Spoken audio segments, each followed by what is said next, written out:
Hi, good evening, everyone. Wanted to get on here and discuss Maria's first surgery. So before I do that, wanted to let you all know she is doing okay. She has, I'm going to go ahead and say she survived COVID because it's been 2 weeks since she was diagnosed and she is doing well. She does have her ailments, but we seem to have survived the worst of COVID, and I just cannot express in words how grateful I am for that. So before COVID, Maria was literally in the hospital every month. She got a G tube a little over 4 years ago. A G tube is a gastrointestinal tube. It's what she uses to get her daily nutrients. So she does not eat the way that you and I eat. She used to, but when we had her in the hospital 4 years ago, she had pneumonia. And it turned out that they gave her a swallow study, which is normal for a child with any type of, disability involving muscles, because we don't even realize how much energy and how many muscles we use to eat. So when Maria was swallowing, it was going into her lungs instead of into her stomach. And we found that out 4 years ago. So at that point, she had surgery and she got a gastrointestinal tube, a G tube. And so every 4 hours, they put formula into that tube, kind of like the formula that a baby would use to get their nutrients. It's an adult formula that Maria uses. So we've had a lot of issues with that G tube. Now, normally, when someone gets a G tube, they keep the same tube the entire time that they need it. That has not been the case for us. We have had infections at the tube site. Maria's skin is very, very sensitive. We've had where she had to have surgery because her intestines were actually jumbled up, kind of like in a knot. So she had that going on, a lot of distension. I could go on and on, but we were literally in the hospital every single month before COVID. So let's flash back to her first surgery. When Maria was 5 years old, and I was a substitute teacher at a middle school in Clayton County, Georgia, Maria needed hip surgery. And she needed the surgery because her hip bone was not in the socket. So they had to reconstruct that socket and put her hip back in it, right? Okay, so I don't remember how long the surgery was. I remember both her grandmothers being there. Her paternal grandfather was there. Her father was there. It was a big deal. It was an all-day surgery. And so after the surgery, and they tried to prep me. How old was I? I think I was about 23, 24 years old. I was a baby. So after the surgery, I see Maria, and I can't even properly explain this. She had on a cast, and it was red. She picked the color.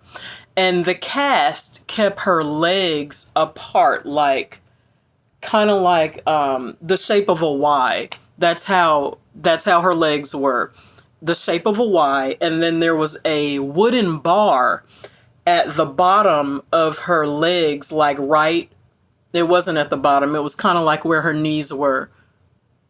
Yeah, no, it was at the bottom. See, you all are going to have to excuse me because I'm remembering as I go. It was at the bottom where her ankles were. There was a wooden bar that kept her legs in that Y shape.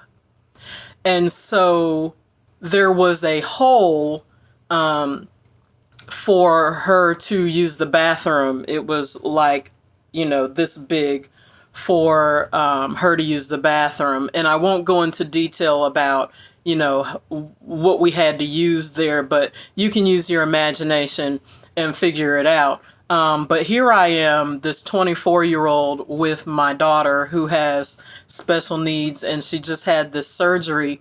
And the doctor told us that she had to stay in this cast for 6 weeks. All right. So it was a huge ordeal for me and my mom to get her into the car so that we could get her home. She was in a lot of pain, a lot of pain.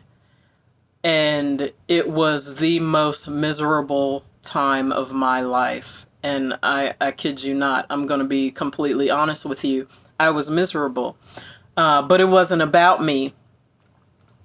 But when you're younger, and I'm not giving myself any excuses, but for me, getting older has been the best part of me, because the humility and the wisdom and the understanding that comes with age should be more appreciated than it is. But anyway, back to Maria and this surgery. So we literally had to stay in the house and sit in the house and just watch TV. And both of us were bored because we were used to being on the go for 6 weeks. And the mental strain that put on me as a young mother. Oh man. So one day we decided to actually leave the house to go to church. And until that point, we were pretty much in church every Sunday. I used to sing in the choir at 8 o'clock and at 11 o'clock. I love to sing. It's one of my favorite hobbies. So yeah, I would be in the choir. So I was like, we're getting out of the house. I'm taking you to church. It took me about 30 minutes just to get her into the back of the car, because she's got this cast in the shape of a Y where her feet are. So, and we were using a wheelchair. You all know those wheelchairs that have the metal foot pads at the bottom of the wheelchair. That's the kind of wheelchair we were using, because Maria needed that support for her cast. And we had to be very careful with it. Even washing her was a huge ordeal. So anyway, I get her in the car and we go to church. And it was the most humbling experience at that point in my life. I'll never forget this. The men's choir was singing that day. And I don't know at what point they decided, but they all came down out of the choir stand and they formed a circle around Maria. And they finished their song, and then after that, they prayed for her. And this one woman got so into the spirit that she started saying, she's going to get up and walk, and, let her walk. And I mean, she was feeling it. And I was crying, and it was just a moving experience. It was a very moving experience. And as hard as it was to get her to church that day, that right there made it all worth it. So I think after that point, we had about a week more to go. And y'all, I cannot tell you how excited I was for her to get that cast off. I was thinking that as soon as she got that cast off, we would go back to life as we knew it before, and everything would be all good, and I wouldn't have to sit in the house anymore. But guess what? When we went in there and the doctor sawed the cast off of her, he used one of those saws. I don't know if you all have ever seen those saws, but when you put it up to your skin, it actually does not cut at all. It's quite intriguing, at least for me it was. But when he sawed the cast off, her legs were still in that Y shape. And in my head, I'm like, oh no, we can't do this. Like, we already did 6 weeks of the cast. I'm thinking that her legs are going to go right back to what they were before, but no, they did not. And we actually had to get a pillow, and the pillow went between her legs, and it Velcroed. There were like Velcro straps that kept her legs still in that Y shape, because her muscles had to get used to not being in that cast. Plus, of course, she was still sore from the surgery. And I think that lasted maybe another 2 weeks. She did have physical therapy that helped get her back into the swing of things. But when I say that first surgery was, Whew, it was a trying time, but we made it through. We made it. So just wanted to give that story.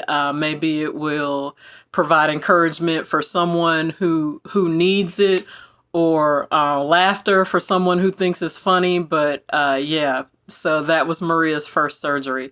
I hope you all have a wonderful evening and a blessed week. Take care.